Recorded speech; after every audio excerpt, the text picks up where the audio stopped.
Additional గా మళ్ళీ finance ఇచ్చి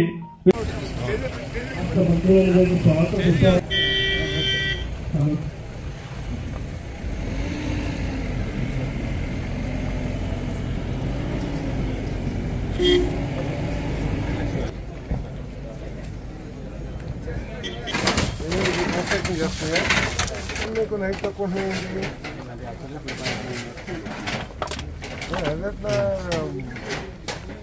కొన్ని హౌసెస్ హైట్ ఉంటున్నాయి. అవును, ఇప్పుడు కింద పెడితే మొదలుగా ఇప్పుడు రోడ్డు వేసారు, నీళ్ళు లోపలికి వెళ్ళిపోవా? ఏమైనా డిఫరెన్స్ అండి. ఇప్పుడు రోడ్డు వేసారు, మీరేంటి తర్వాత సిమెంట్ రోడ్ వేసుకుంటారు, నేచురల్ చేస్తారు కదా, అప్పుడు దీనికంటే హైట్ అయిపోయిందిగా. ఎక్కడ ఉంటుంది ఇప్పుడు? ఇప్పుడు ఎక్కడ కనబడుతుంది మీకు?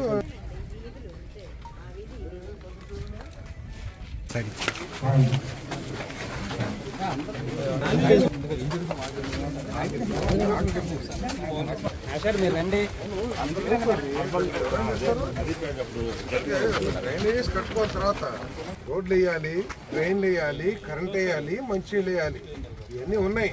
అంతేగాని ఎన్ని వేల కోట్లు 100 కోట్లు ఖర్చు పెట్టేది తెలుసు దీనికి. సో ఇప్పుడు కూడా డిస్కరేజ్ చేయకూడదు. దాంట్లో తప్పులు చెప్పు. కాన్సెప్ట్ లో సిమెంట్ బాగా వాడుతుంది లేదా ఇసుక బాగా వాడుతుంది, ఇది నడుదాం, ఎందుకు క్వాలిటీ చేస్తుంది. దీని తర్వాత ఇంకా చాలా డెవలప్మెంట్ ఉంది ప్రాజెక్ట్.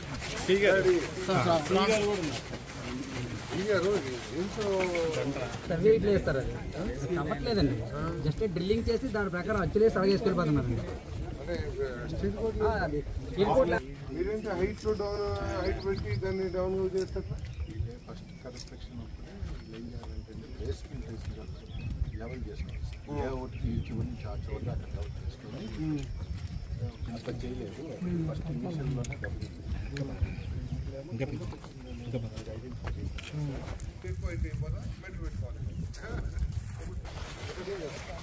త్వరగానే పట్టేశారు.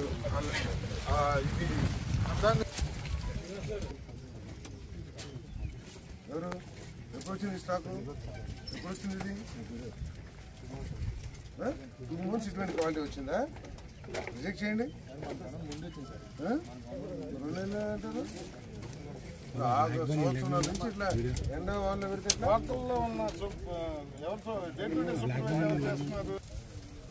వాడేసి కనపడకుండా చేసేస్తాం. పని చేయండి, సీఆర్ పిచ్చి క్వాలిటీ చెక్ చేయండి. ఎవరు సప్లైర్? ఎవరు? టెస్టింగ్ పంపించండి. సర్టిఫికేట్ నాకు మీరు ఎక్కడ చేస్తారు పంపించండి.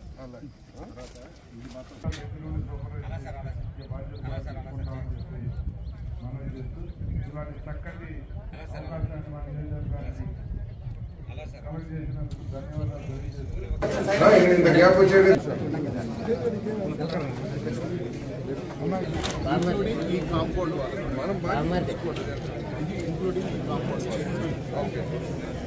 సెంటర్ స్థలాలా?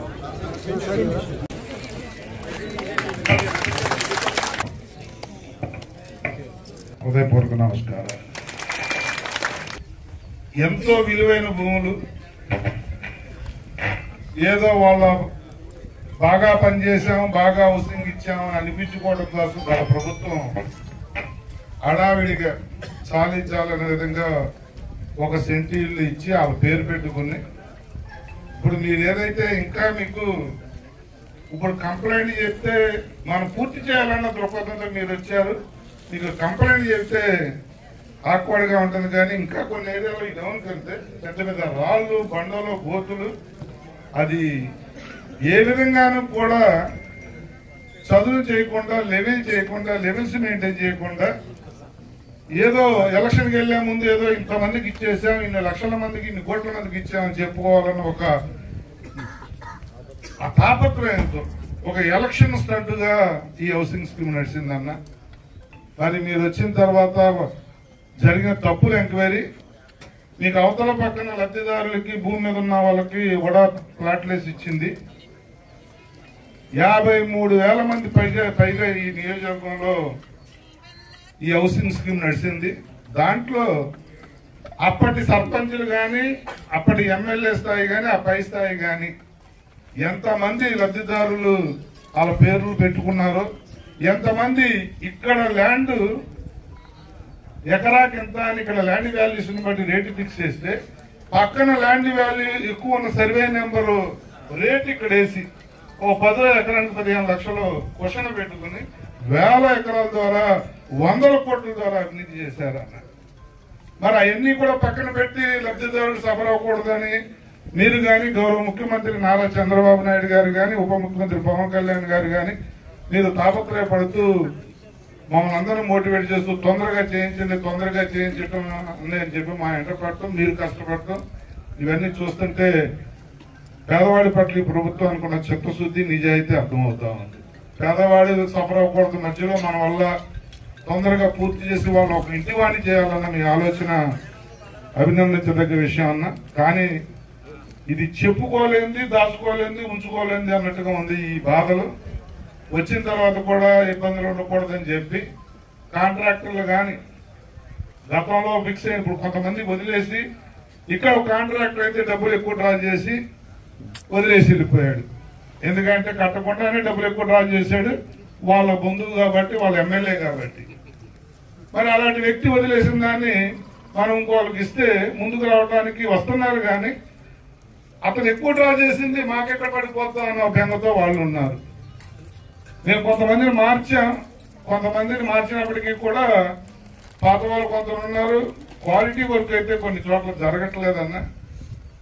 మీ పర్మిషన్ తో మీరు రివ్యూ ఇవాళ మధ్యాహ్నం రివ్యూ పెడతా ఉన్నారు, రేపు కూడా ఇక్కడే ఉంటా ఉన్నారు.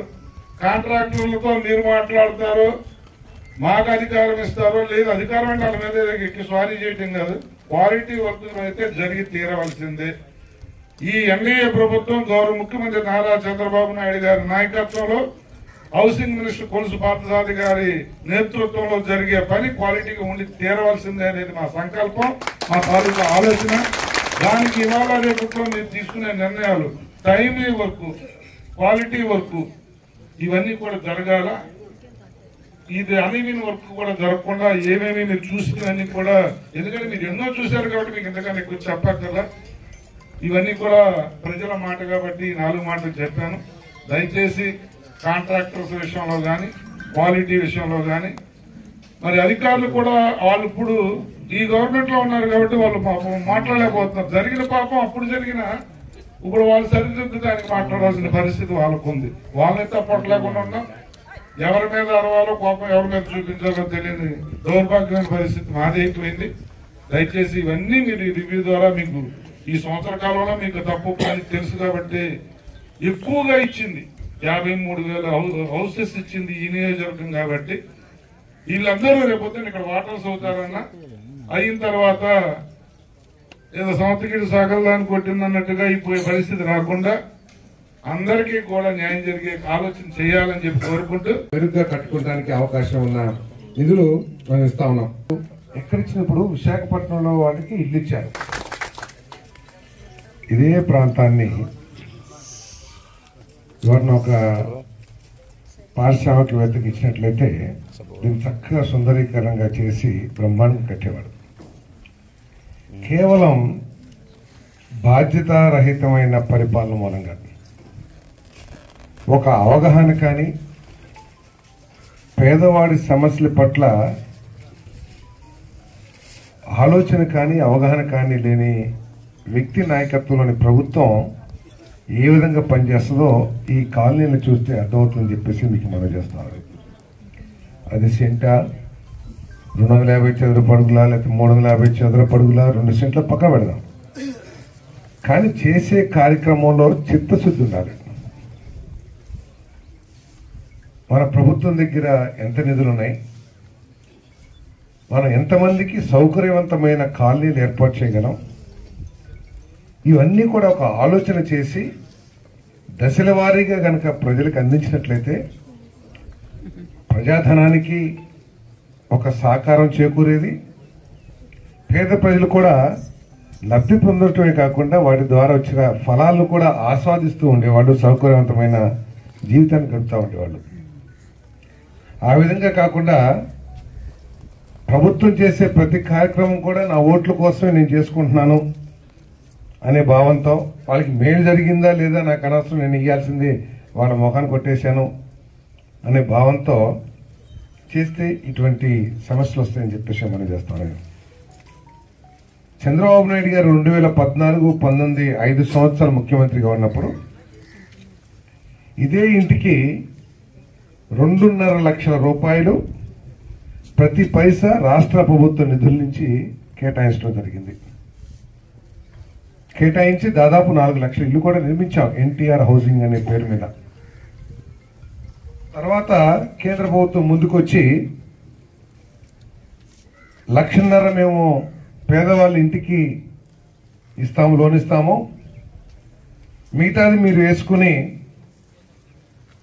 ఇల్లు నిర్మాణం చేయండి అని చెప్పి చెప్తే, వాస్తవంగా ఏ ముఖ్యమంత్రి ప్రజల క్షేమాన్ని కోరే ఏ ముఖ్యమంత్రి ఉన్నా కూడా అరే మనం చంద్రబాబు నాయుడు గారు 2.5 లక్షలు ఇచ్చాడు, ఇప్పుడు 1.5 లక్ష వస్తుంది కాబట్టి ఏదైనా మనం ఇచ్చిన 2.5 లక్షలు 1 లక్ష తగ్గించి 1 లక్ష రూపాయలు ఇచ్చి ఆ 1 లక్ష కలిపి 2.5 లక్షలకి ఇల్లు కడదాం అనుకునేవాళ్ళు.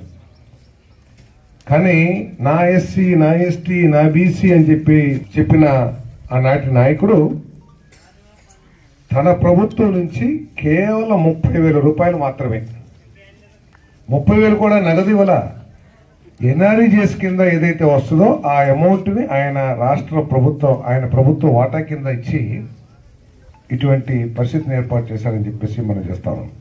14, 19 సమయంలో చంద్రబాబు నాయుడు గారు ముఖ్యమంత్రిగా ఉండగా ఎస్సీలకి, ఎస్టీలకి వారు ఆర్థికంగా పేదరికంలో ఉన్నారు, మనం 2.5 లక్షలు ఇచ్చినా కూడా కట్టుకోలేని పరిస్థితిలో ఉన్నారు అని ఎస్సీలకి 50,000, ఎస్టీలకి 75,000 ఇచ్చి వారు ఒక మంచి సౌకర్యవంతమైన ఇల్లు కట్టుకోవడానికి ప్రోత్సాహం ఇచ్చారు. అది పరిపాలన, పేదల పట్ల ఉన్న చిత్తశుద్ధి.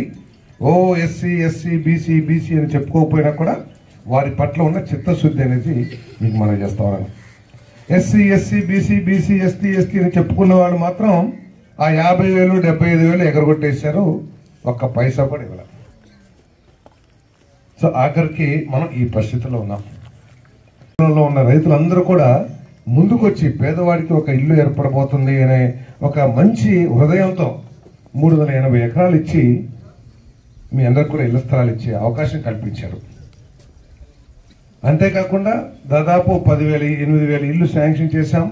8,000 ఇల్లు అంటే దాదాపు 160, 150, 160 కోట్ల రూపాయలు విలువ చేసే ఇల్లు శాంక్షన్ చేశాం. సో దీన్ని ఏ విధంగా మీకు ఉపయోగకరంగా చేయాలనేది ఈరోజు ముఖ్యమంత్రి గారి ఆలోచన.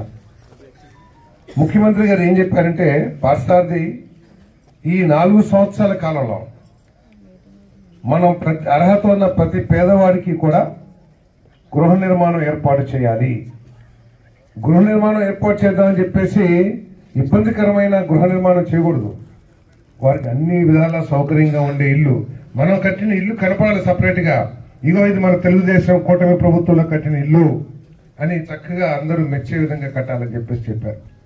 అంటే ఒక ప్రభుత్వం శాంక్షన్ చేసిన ఇల్లుని ఇంకో ప్రభుత్వం వస్తే దాన్ని ఎగ్గొడతారు ఎవరన్నా?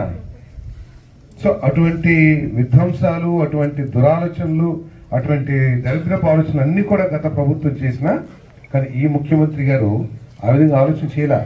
ఇదేదో జగన్మోహన్ రెడ్డి ఇచ్చాడు మనకెందుకు వదిలేసేయండి, మనం కొత్తగా ల్యాండ్ ఎక్వైర్ చేసి మనం ఏదైతే 2 సెంట్లు అర్బన్ ఏరియాలో 3 సెంట్లు పంచాయతీ గ్రామీణ ప్రాంతాలు ఇవ్వాలనుకుంటున్నామో ఆ స్థలాలు చూడండి, దాంట్లో కట్టిద్దాం, లేకపోతే మన పాత ఇల్లు ఏదైతే ఉన్నాయో వాటిని కంప్లీట్ చేద్దామని చెప్పేసి ఆలోచన చేయలే.